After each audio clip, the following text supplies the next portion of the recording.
అదే RTV app వార్తల్ని క్షణాల్లో చదివే అవకాశం ఉంటుంది. ఒక న్యూస్ పేపర్, ఒక టెలివిజన్ ఛానల్ మీ చేతుల్లో ఎప్పుడు ఉంటాయి.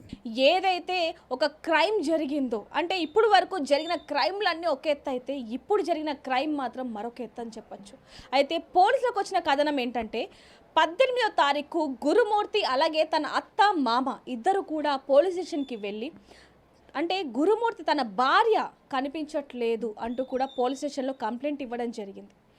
ఎవరికో ఫోన్ చేసింది, ఫోన్ వచ్చింది, ఇంట్లో నుంచి బయటికి వెళ్ళింది, ఇంక అప్పటి నుంచి కూడా మళ్ళీ ఫోన్ రాలేదు, అలాగే ఫోన్ చేస్తే స్విచ్ ఆఫ్ వస్తుంది, అసలు కనిపించట్లేదు, ఎన్ని గంటలైనా తిరిగి రాలేదు అంటూ కూడా మీర్పేట్ పోలీస్ స్టేషన్కి వెళ్ళి ఇటు గురుమూర్తి అలాగే మాధవి తల్లిదండ్రులు ముగ్గురు వెళ్ళి పోలీస్ స్టేషన్లో కంప్లైంట్ ఇవ్వడం జరిగింది 18వ తారీఖు.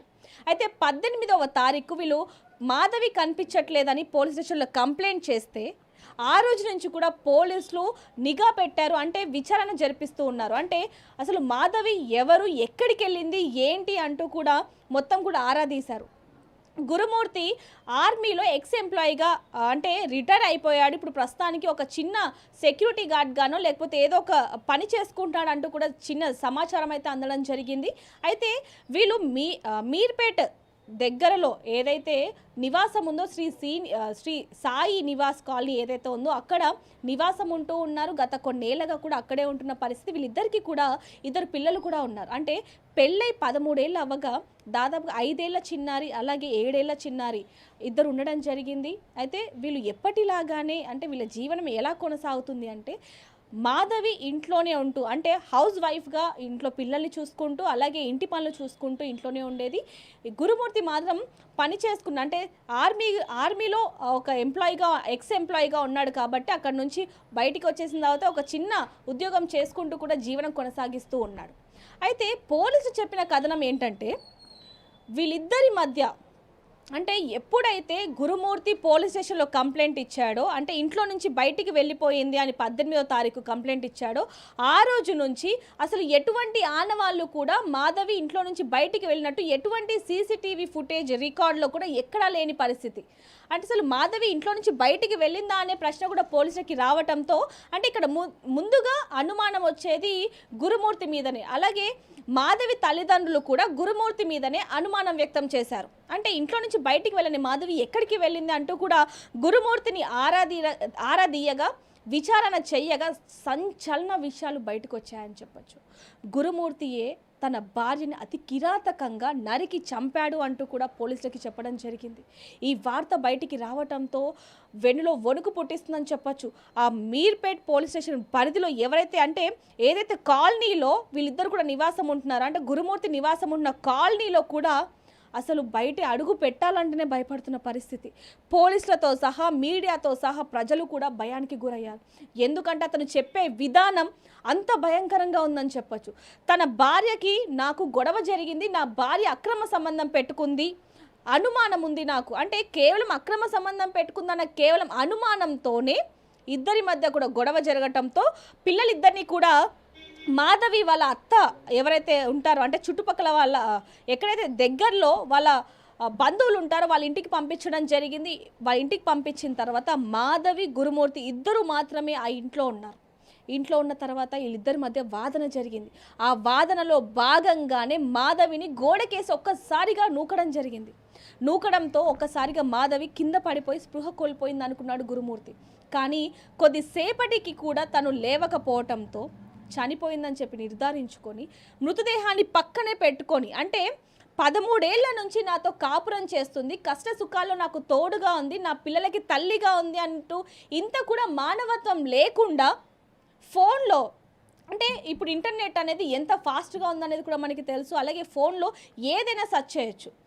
దాంట్లోనే అంటే కొన్ని సెర్చ్ చేయడం జరిగింది. ఏ విధంగా అంటే మృతదేహాన్ని మాయం చేయడం ఎలాంటి రసాయనాలు కలపాలి, లేకపోతే పోలీసులకి చిక్కకుండా లేకపోతే హంతకుడు బయటికి రాకుండా మృతదేహాన్ని ఎలా మాయం చేయాలి అంటూ కూడా కొన్ని వీడియోలు చూడడం జరిగింది.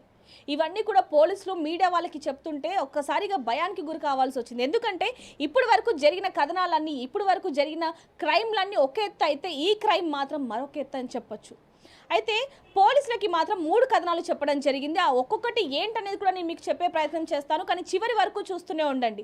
అయితే ప్రస్తుతానికి ఆ 3 కథనాలు ఏంటంటే, ముఖ్యంగా మాధవిని గోడకేసి కొట్టిన తరువాత, కింద పడిపోయిన తర్వాత తన మృతదేహాన్ని ఒక కత్తి తీసుకొని కస నరికేసి, చేతులని, మొండాన్ని, కాళ్ళని, తలని మొత్తం కూడా నరికేసి పెద్ద కుక్కర్లో, ఇక్కడ చూసుకోవచ్చు కుక్కర్ మన దగ్గర ఉంది. అయితే ఏదైతే ఇక్కడ ఒక కుక్కర్ కనిపిస్తుందో, ఇలాంటి కుక్కర్లో అంటే మనం అక్కడ గురుమూర్తి ఇంట్లో కూడా మనం చూడవచ్చు ఒక కుక్కర్ అనేది లభ్యమైంది. అయితే తను చెప్పిన కథనం ప్రకారం కనుక చూసుకుంటే, ఇలాంటి కుక్కర్లో మాధవి మృతదేహాన్ని అంటే మాంసాన్ని సపరేట్గా, అలాగే ఎముకల్ని విడిగా, అంటే మాంసాన్ని ఎముకల్ని విడివిడిగా చేసి, ఆ ఎముకల్ని ఇలాంటి హీటర్, ఇటు చూడొచ్చు మనం రోజు కూడా ఇంట్లో హీటర్ అనేది యూజ్ చేస్తూనే ఉంటాం. ఇలాంటి బకెట్లో హీటర్ పెట్టి ఇలా వేడిగా మసులుతున్నప్పుడు, వేడిగా నురగలు వస్తున్నప్పుడు, ఇటు చూడొచ్చు ఇక్కడ నురగలు కూడా వస్తూ ఉన్నాయి. అయితే ఇలా నురగలు వస్తున్నప్పుడు ఆ ఎముకలు ఏవైతే ఉన్నాయో, మాధవి ఎముకలు ఏవైతే ఉన్నాయో ఇందులో పడేసి దాదాపుగా 6 గంటల వరకు ఇలాగే ఉంచినట్టుగా చెప్పడం జరిగింది. చూడొచ్చు ఇప్పుడు చెప్తుంటేనే ఎలాంటి అసలు వినలేని మాటలు, వినలేని, అంటే ఎక్కడా జరగని క్రైమ్ ఇక్కడ జరిగిందా? సినిమాల్లో కూడా ఇలాంటి కథనాలు చూడవు, కానీ చివరి వరకు చూస్తూనే ఉండండి. ఎందుకంటే మధ్యలో ఎన్ని ట్విస్ట్లు వస్తాయనేది కూడా నేను మీకు చెప్తూనే ఉంటాను. అసలు మాధవి ఏమైంది అనేది కూడా నేను మీకు చెప్పే ప్రయత్నం చేస్తాను. అయితే ఎముకల్ని అలా బకెట్లో వేసిన తర్వాత మాంసాన్ని, అంటే మాధవి వయసు దాదాపుగా 35 సంవత్సరాలు. 35 సంవత్సరాలు అంటే దాదాపుగా 60 కేజీల వరకు ఉంటుంది. 60 కేజీల మృతదేహాన్ని ఎముకల్ని వేరు చేసి, మాంసాన్ని వేరు చేసిన తర్వాత ఆ రక్తం అనేది ఇంట్లో ఉండకుండా ఉంటుందా? అంటే చుట్టుపక్కల వాళ్ళు చెప్తున్న దాని ప్రకారం వాటర్ ట్యాంక్ ఏదైతే, ఇంటి మీద వాటర్ ట్యాంకులు ఏవైతే ఉంటాయో అవి 2టి పైగా ఒకరోజు ఖాళీ చేశాడంటూ కూడా కొంతమంది అక్కడ చెప్పడం జరుగుతుంది. అంటే నరికేసిన తర్వాత ఆ రక్తాన్ని శుభ్రం చేయటానికి ఆ 2 ట్యాంకర్ల నీళ్ళని వాడాడా అనే ప్రశ్న కూడా వస్తుందని చెప్పచ్చు. ఆ మృతదేహంలో ఉన్న మాంసాన్ని ఇలా కుక్కర్లో ఉడకపెట్టి, చూడొచ్చు ఉడకపెట్టి రోట్లో వేసి దంచిన తర్వాత ఆ పదార్థాలు ఏవైతే ఉంటాయో వాటిని దగ్గరలో ఉన్న చెరువు ఏదైతే ఉందో ఆ చెరువులో పడేశాడంటూ కూడా మొదటి కథనం చెప్పడం జరిగింది. ఇది వినేసరికి ఒక్కసారిగా ప్రతి ఒక్కరు కూడా ఆశ్చర్యంతో పాటు భయానికి గురయ్యారు. ఎంతటి భయం అంటే, పోలీసులు నిత్యం కూడా ఏదో ఒక క్రైమ్ని చూస్తూనే ఉంటారు, కానీ ఈ క్రైమ్ మాత్రం వాళ్ళకు కూడా భయానికి గురి చేసిందని చెప్పొచ్చు. ఒక్కసారిగా ఇలా మరుగుతున్న నీళ్ళల్లో చూడొచ్చు, పొగలు వస్తున్న నీళ్ళల్లో ఆ మృతదేహాన్ని, అంటే మృతదేహానికి సంబంధించిన మాంసాన్ని ఇందులో వేసి అదంతా కూడా బయటికి తీసి మళ్ళీ దాన్ని కొంచెం ప్యాక్ చేయడము, లేకపోతే ఇలాంటి బకెట్లోనే తీసుకొని వెళ్ళి చెరువులో పాడేశాడంటూ కూడా మొదటి కథనం చెప్పడం జరిగింది. ఇక్కడి వరకు మనం చూసుకోవచ్చు, ఇదంతా కూడా మొదటి కథనం మాత్రమే. రెండో వర్షన్ కనుక చూసుకుంటే, మృతదేహాన్ని ముక్కలుగా నరికేసి చాకుతో, అంటే పెద్ద కత్తి, అక్కడ ఎక్కడ కూడా పోలీస్ ఇన్వెస్టిగేషన్లో ఎక్కడ కూడా కత్తి కానీ లేకపోతే ఇంత 5 లీటర్ల ఏదైతే కుక్కర్ ఉందో అది ఎక్కడ కూడా లభించలేదు. మనం చూసుకుంటే కనుక విండోలో నుంచి చూసుకుంటే కనుక కేవలం 2.5 లీటర్ల కుక్కర్ మాత్రమే లభించింది. కత్తి కూడా, అంటే చాకు కూడా చాలా చిన్నవి మాత్రమే లభించాయి. అంటే ఇదంతా కూడా ఫేక్ అనేది ఇక్కడ మనకి చాలా క్లియర్గా తెలిసింది. మరి రెండోది కనుక చూసుకుంటే, మాధవి గోడకి తగిలి కింద పడిపోయిన తర్వాత మృతదేహాన్ని ముక్కలుగా చేసి కవర్లో కట్టేసి డ్రైనేజ్లో, అలాగే చెరువులో పడేశానంటూ కూడా చెప్పడం జరిగింది. డ్రైనేజ్లో ఎలా పడేస్తాడు? ఎందుకంటే బయటికి వచ్చాక ఆ సీసీటీవీ ఫుటేజ్లో అది కూడా మరి దొరికేది కదా పోలీసులకి విచారణలో, మరి ఎందుకు దొరకలేదు? పాలిథిన్ కవర్లు బయటికి తీసుకెళ్లే దృశ్యాలన్నీ కనిపించాలి కదా అనే కోణంలో కూడా పోలీసులు దర్యాప్తు చేపట్టారు. అంటే రెండో కథనం కూడా అబద్ధమే అనేది కూడా ఇక్కడ మనకి చాలా క్లియర్గా తెలిసింది. అంటే ఈ 2 కథనాల తర్వాత మూడో కథనం కనుక చూసుకుంటే, ముఖ్యంగా ఆ మృతదేహాన్ని వేరు చేసిన తర్వాత చిన్న చిన్న ముక్కలుగా కట్ చేసి కాల్చడం. అంటే ముఖ్యంగా మనం చూసుకుంటే గనక పొయ్యి మీద, అంటే ఇంట్లో మనం చికెన్ మటన్ వండుకుంటూనే ఉంటాం, అవేమైనా కాలితేనే, ఒకసారిగా చికెన్ కూర కానీ మటన్ కూర కానీ వండుకున్నప్పుడు ఆ వాసన అనేది వీధి వరకు కూడా వెళ్తూ ఉంటుంది. కానీ ఇక్కడ మాత్రం మరి ఆ వాసన ఎందుకని చుట్టుపక్కల వాళ్ళకి రాలేదు? అంటే చిన్న చిన్న ముక్కలుగా కట్ చేసి పొయ్యి ఏదైతే ఉంది, ఇక్కడ మనం చూసుకోవచ్చు, ఇక్కడ మనకి స్టవ్ కనిపిస్తుంది కదా, ఇలా వేడి చేశాడనమాట. దీని మీద ఏదైతే స్టవ్ మీద ఆ మాంసాన్ని ఏదో ఒక దాని సహాయంతో అంటే గరిట కావచ్చు, చాకు కావచ్చు, కత్తి కావచ్చు, దీని మీద పెట్టి ఇలా కాల్చాడు అనేది కూడా కథనం చెప్పడం జరిగింది. ఒకవేళ కాలుస్తే కనుక చుట్టుపక్కల వాళ్ళకి వాసన రాకుండా ఉంటుందా అనే విషయం కూడా పోలీసులు విచారణ చేపట్టినప్పుడు కుక్క చనిపోయిందని చెప్పాడు, వాసన వచ్చినప్పుడు అనేది మాత్రం అక్కడ కొంతమంది నివాసం ఉంటున్న వాళ్ళైతే చెప్పడం జరిగింది. మరి ఇది ఎంతవరకు నిజం అనేది కూడా, అంటే ఈ క్రైమ్కి సంబంధించి, ఈ దారుణానికి సంబంధించి, దారుణమైన హత్యకు సంబంధించి పోలీసులు కూడా ఎక్కువగా మాట్లాడిన పరిస్థితి. ఎందుకంటే అసలు ఎలా జరిగిందనేది రోజుకొక కథ చెప్తున్నాడని చెప్పొచ్చు. ముఖ్యంగా దృశ్యం మూవీ చూపిస్తున్నాడు పోలీసులకి. ఇటు చూడొచ్చు, ఈ 3 కథనాలు కూడా అవాస్తవం అని తెలిసినప్పటికీ కూడా మరి ఎలా చంపాడు, అసలు ఈ మాధవి ఏమైంది, 13వ తారీఖు నుంచి 18వ తేదీ వరకు ఈ 5 రోజుల్లో అసలు ఏం జరిగింది, ఇంట్లో ఏం చేశాడు, నిజంగానే గురుమూర్తి మాధవిని ఏ విధంగా హత్య చేశాడు, అసలు హత్య చేశాడా అనే విషయాలు కూడా తెలియాల్సి ఉన్నాయి. ఎన్నో అనుమానాలు కూడా ఉన్నాయని చెప్పొచ్చు.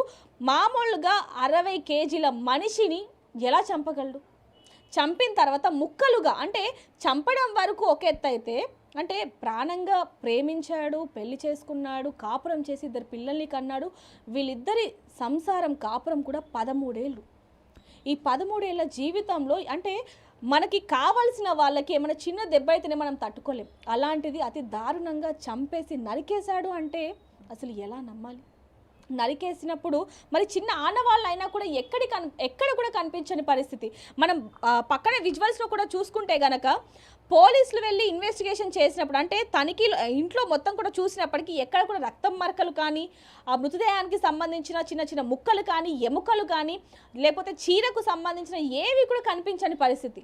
మరి మృతదేహం ఎక్కడ, అసలు ఏం జరిగింది, 5 రోజులు కూడా ఏం జరిగింది అనేది కేవలం మాధవికి, అంటే మాధవి చనిపోయిన తర్వాత ఏం జరిగింది అనేది కేవలం గురుమూర్తికి తప్ప ఎవ్వరికి తెలియని పరిస్థితి అని చెప్పొచ్చు. అసలు ఏ విషయం అనేది కూడా అతను కూడా చెప్పని పరిస్థితి అని చెప్పొచ్చు. ఈ 2 రోజులకే ఇన్ని కథనాలు చెప్తున్నాడు అంటే మరి ఎలాంటి కథనాలు, అసలు ఏం చేశాడు ఆ మృతదేహాన్ని అనే విషయాలు కూడా తెలియాల్సి ఉన్నాయని చెప్పొచ్చు. పోలీసులు కూడా ఇన్వెస్టిగేషన్లో భాగంగా 2 సార్లు దృశ్యం మూవీ కూడా చూడడం జరిగింది.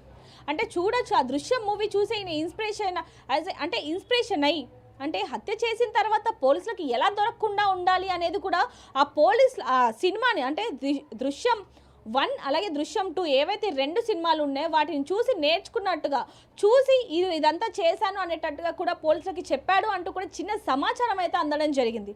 మళ్ళీ పోలీసులు కూడా ఆ దృశ్యం మూవీ పార్ట్ 1 పార్ట్ 2ను కూడా చూడడం జరిగింది. అది కూడా 2 సినిమాలను కూడా చూడడం జరిగింది. మరి అందులో ఏం జరిగిందో అదే విధంగా తనిఖీలు చేసినప్పటికీ కూడా ఎక్కడ కూడా మాధవి మృతదేహం కాదు కదా, చిన్న ముక్క కూడా దొరకని పరిస్థితి, వేలు కూడా దొరకని పరిస్థితి.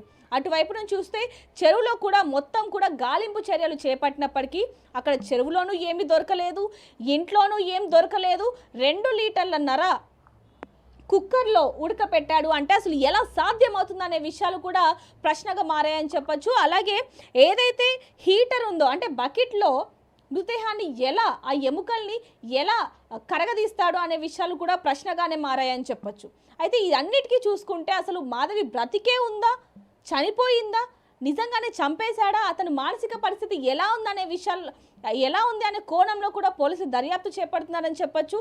మరి ఏదైతే క్రైమ్ ఉందో, ఏదైతే ఈ దారుణ హత్య ఉందో, దీనికి సంబంధించి ఎలాంటి కథనాలు, ఎలాంటి ట్విస్ట్లు వస్తాయనే విషయాలు కూడా తెలియాల్సి ఉన్నాయని చెప్పొచ్చు. ఈ 3 అయితే ఏదైతే ముక్కలు నరికి ఇలా కుక్కర్లో వేశానని చెప్పాడో చూడొచ్చు, ఇలా ఏ విధంగా వస్తుందో. ఇప్పుడే అంటే నీళ్లు మరుగుతేనే వాసన వస్తున్న పరిస్థితి. ఎందుకంటే పెద్ద కుక్కర్లో నీళ్ళు వస్తున్నప్పుడు ఆ వాసన అనేది వస్తూ ఉంటుంది. అలాగే చిన్న కూర వండుకుంటేనే ఎలాంటి వాసన వస్తుందో మనకు తెలుసు. అలాంటిది ఎలా చేశాడనే ప్రశ్న, ఈ 3 కూడా చూసుకుంటే 3 కూడా అవాస్తవాలే అనేది కూడా మనకు చాలా క్లియర్గా తెలుస్తుంది. మరి ఎలా చంపాడు ఏంటనేది కూడా మొత్తం గురుమూర్తి నుంచే రాబట్టేలాగా పోలీసులు కూడా ప్రయత్నం చేస్తున్నప్పటికీ అతను మాత్రం నేను హత్య చేయలేదు అన్నట్టుగా, అంటే పోలీసుల ముందు ఒప్పుకుంటున్నప్పటికీ కూడా కోర్టులో కూడా మరి ఏదైతే ఆ వీడియో అతను ఒప్పుకున్నాడో ఆ సాక్ష్యం చెల్లదు. కాబట్టి మృతదేహం కనుక ఎప్పటి వరకు దొరకదో అప్పటి వరకు కూడా తను హత్య చేయనట్టుగానే ఉంటాడు. కాబట్టి ఈ కథనాలన్నీ అల్లుతున్నాడా ఏంటనే విషయాలు కూడా తెలియాల్సి ఉన్నాయని చెప్పొచ్చు. మరి ఈ కేసు ఎంతవరకు తెలుతుంది, ఇంకా ఈ కేసులో ఎన్ని ట్విస్ట్ వస్తాయనే విషయాలు కూడా తెలియాల్సి ఉన్నాయని చెప్పొచ్చు. మరిన్ని వీడియోస్ కోసం ఛానల్ ని సబ్స్క్రైబ్ చేయండి, లేటెస్ట్ అప్డేట్స్ కోసం వాట్సాప్ ఛానల్ ని ఫాలో చేయండి, అండ్ లింక్ డిస్క్రిప్షన్ లో ఉంది.